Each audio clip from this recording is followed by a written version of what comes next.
Next हम देखते हैं कि अधिगम के सिद्धांत। आज की वीडियो में हम किसकी बात करेंगे? अधिगम के सिद्धांतों की, कि अधिगम के कौन कौन से सिद्धांत होते हैं। तो नंबर 1 पे अपना कौन सा सिद्धांत है? प्रयास व त्रुटि का सिद्धांत। पहला अपना सिद्धांत कौन सा है? प्रयास व त्रुटि का सिद्धांत। इस सिद्धांत को अन्य किस किस नामों से जाना जाता है? जो मूल नाम तो क्या है इसका? प्रयास व त्रुटि का सिद्धांत। जरूरी थोड़ी ना कि एग्जाम में ये नाम दे, हो सकता है कि इसका अन्य नाम भी दे। तो इसके अन्य नाम कौन कौन से होते हैं? सुख दुख का सिद्धांत, दोहराव या पुनरावृत्ति का सिद्धांत, सहसंबंधवाद का सिद्धांत, ऐसा थ्योरी, उद्दीपक अनुक्रिया का सिद्धांत, सफलता असफलता का सिद्धांत, बॉन्ड थ्योरी, कनेक्शनियन थ्योरी, बंध सिद्धांत, पेन व place theory, trial and error theory और संयोजनवादी सिद्धांत। ये किसके अन्य नाम है? प्रयास और त्रुटि जो अपना सिद्धांत है इसके क्या है? ये अन्य नाम है। उसके बाद अपना जो प्रयास और त्रुटि का सिद्धांत है इसका प्रतिपादक कौन है? तो इसका प्रतिपादक कौन है? थॉर्नडाइक। कौन है इसका प्रतिपादक? थॉर्नडाइक। इसने प्रयोग किसके ऊपर किया था? थॉर्नडाइक ने किसके ऊपर प्रयोग किया था? भूखी बिल्ली पर। फिर बात करते हैं उद्दीपक की, और इसने उद्दीपक क्या काम में लिया था? मछली के मांस का टुकड़ा। जो मछली थी उसके मांस के टुकड़े को इसने किस रूप में काम में लिया? उद्दीपक के रूप में।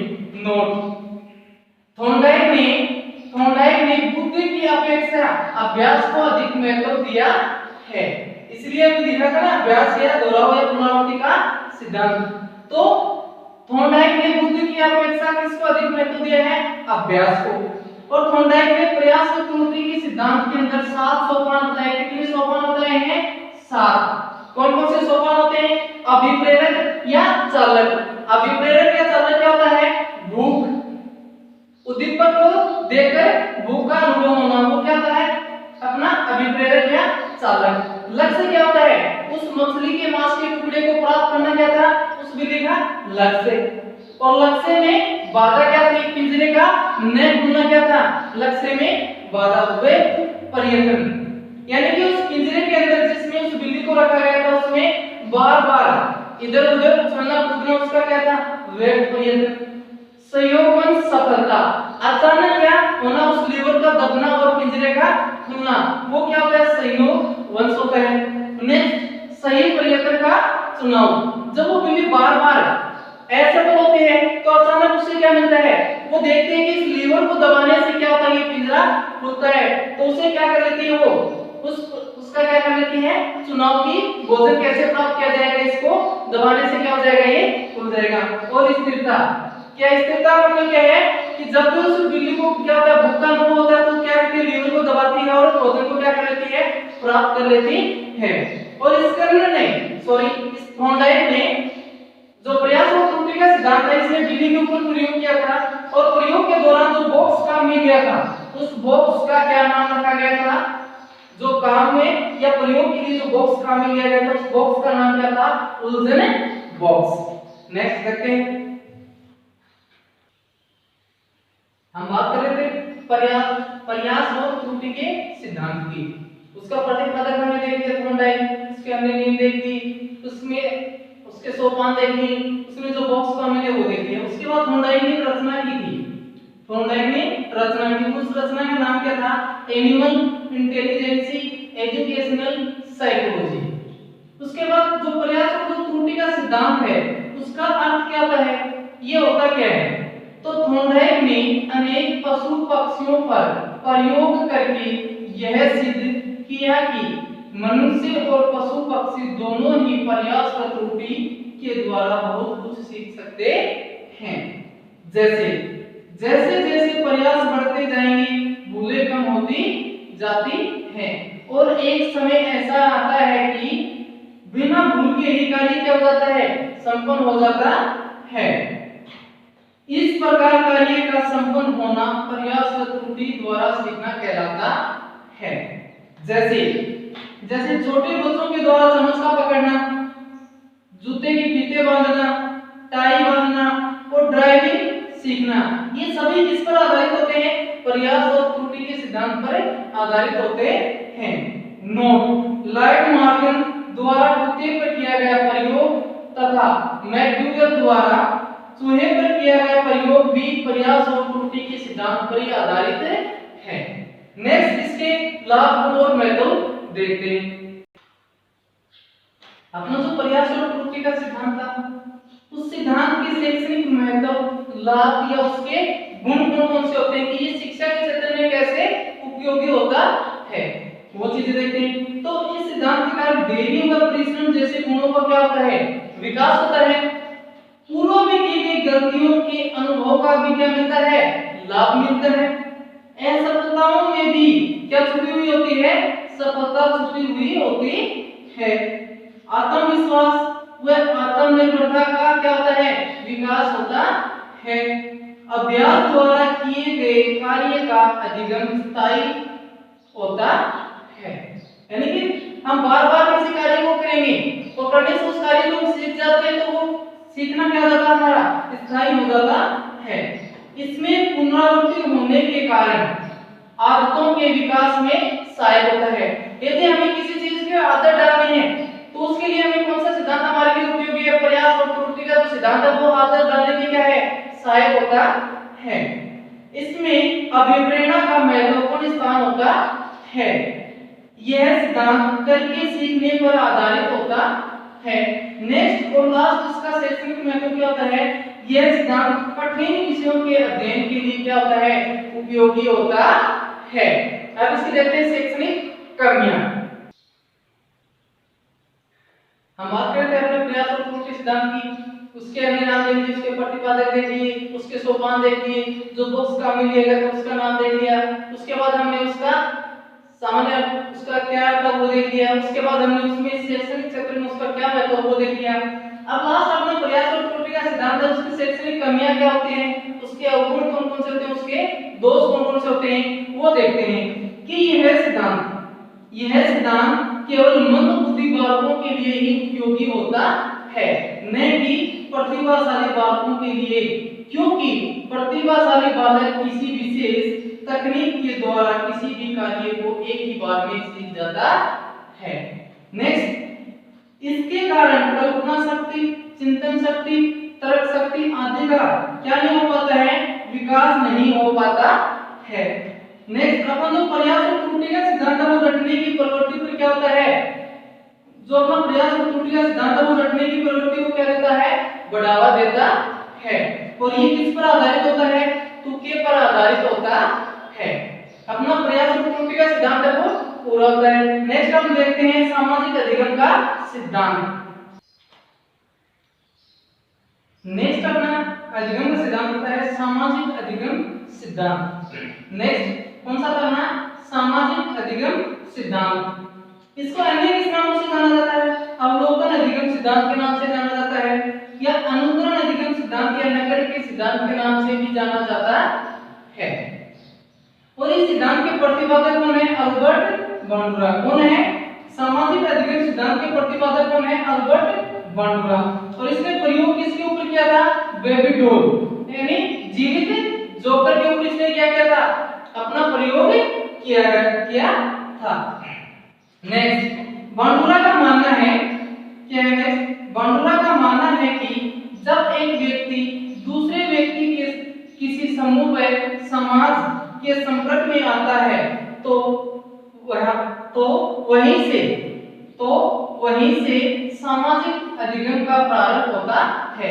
कहने का मतलब यह है कि जब एक व्यक्ति किसी दूसरे व्यक्ति के संपर्क में आता है या किसी व्यक्तियों के समूह के संपर्क में आता है या पूरे समाज के संपर्क में आता है तो वहीं से व्यक्ति के सामाजिक विकास होना क्या हो जाता है, शुरू हो जाता है। नेक्स्ट, बांडुरा का मानना है कि प्रत्येक समाज में क्या मानना है कि प्रत्येक समाज में व्यक्तियों के दो प्रकार के व्यवहार पाए जाते हैं।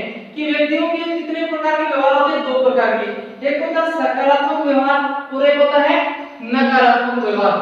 सकारात्मक व्यवहार क्या होता है, व्यक्ति के जिस किसी व्यक्ति के व्यवहार को समाज के द्वारा मान सम्मान दिया जाता है तो वो क्या है, सकारात्मक है। और जिस किसी व्यक्ति के व्यवहार को समाज के अंदर मान सम्मान नहीं दिया जाता वो कौन सा होता है, नकारात्मक व्यवहार होता है।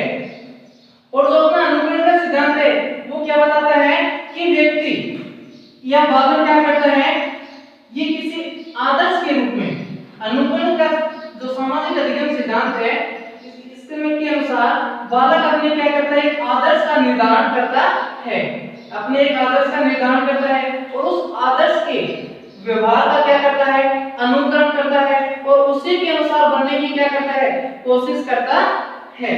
उस सिद्धांत का क्या होता है कि बालक अनुकरण के द्वारा बहुत कुछ सीखता है।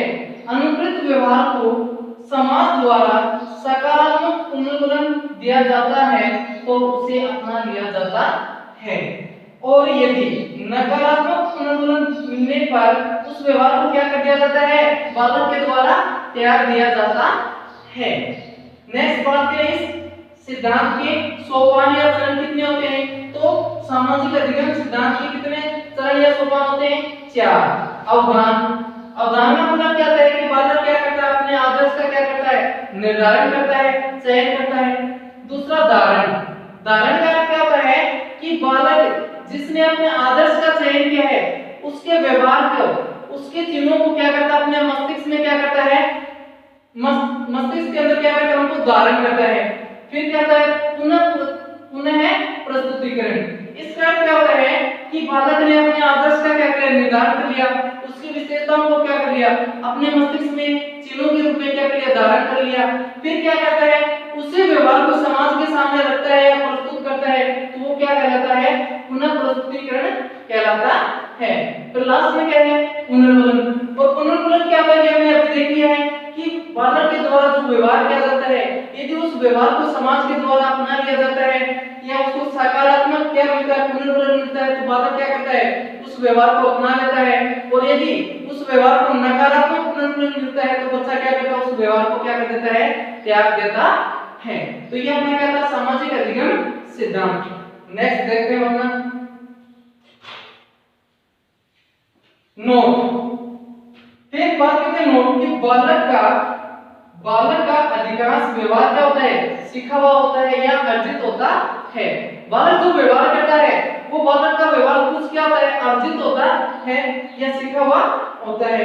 फिर नेक्स्ट बात करते हैं, बालक अपने व्यवहार और अनुकरण द्वारा बहुत सी बातों को क्या करता है, सीखता है। बालक अपने व्यवहार और दूसरों को देखकर बहुत कुछ बातें सीखता है।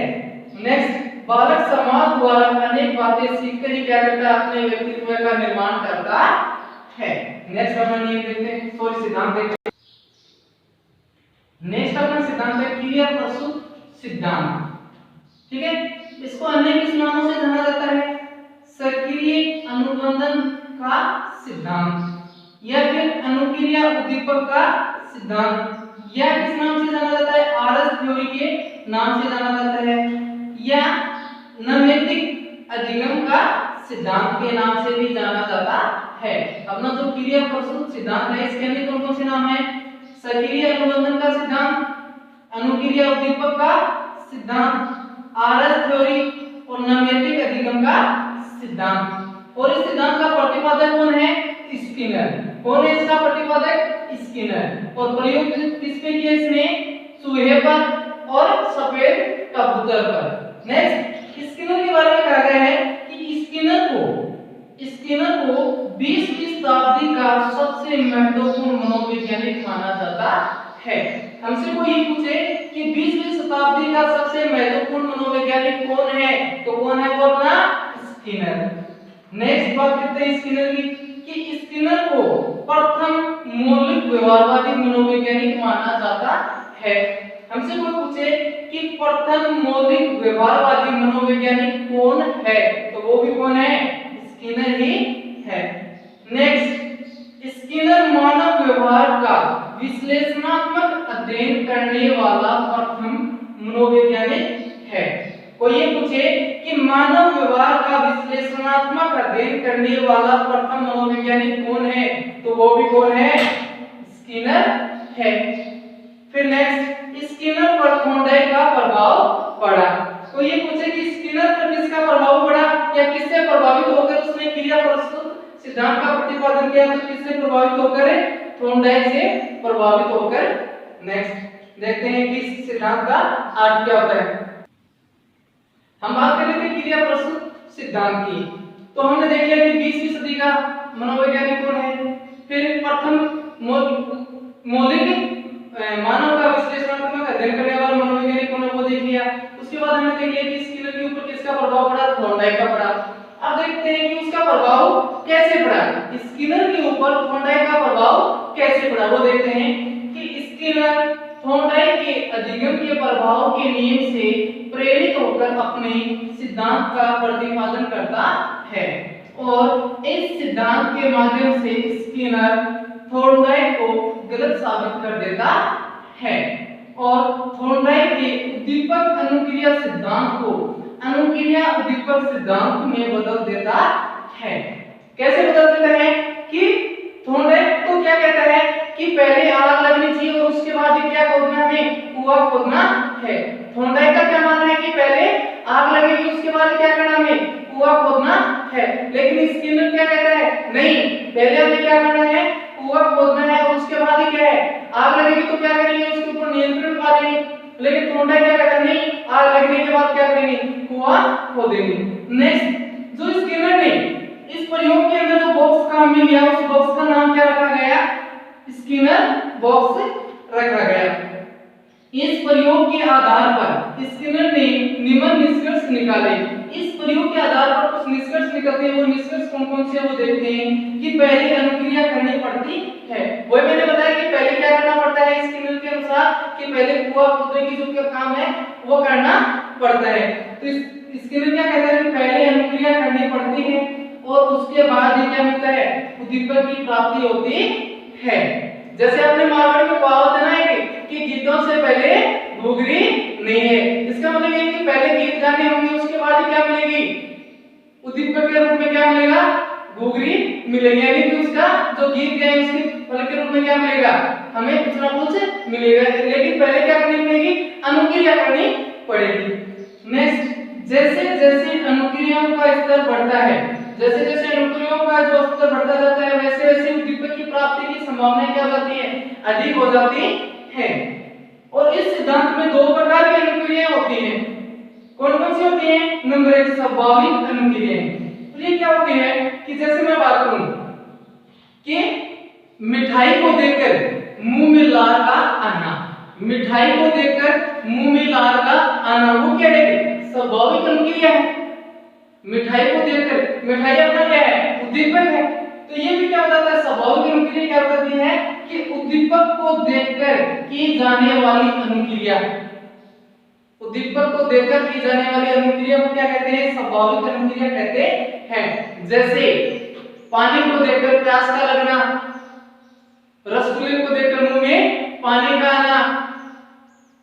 नेक्स्ट, कौन सा बताया दूसरा व्यवहार, क्रिया प्रस्तुत व्यवहार। ये क्या होता है, ये उद्दीपक का, इस व्यवहार के ऊपर उद्दीपक का कोई भी प्रभाव नहीं पड़ता है, बल्कि प्राणी स्वयं अपनी इच्छा के द्वारा ही किसी कार्य का क्या करता है, संचालन करता है। जैसे जैसे प्यास लगने पर पानी पीना, गर्मी लगने पर ठंडे स्थान पर चले जाना। क्योंकि प्राणी स्वयं अपनी इच्छा से कर रहा है कि प्यास लगी तो उसने क्या कर लिया, पानी पी लिया। उसे गर्मी लगी तो वो उसने क्या किया, अपने आप को ठंडे स्थान पर ले गया। तो उसने क्या किया, प्राणी ने अपनी इच्छा से कोई कार्य किया।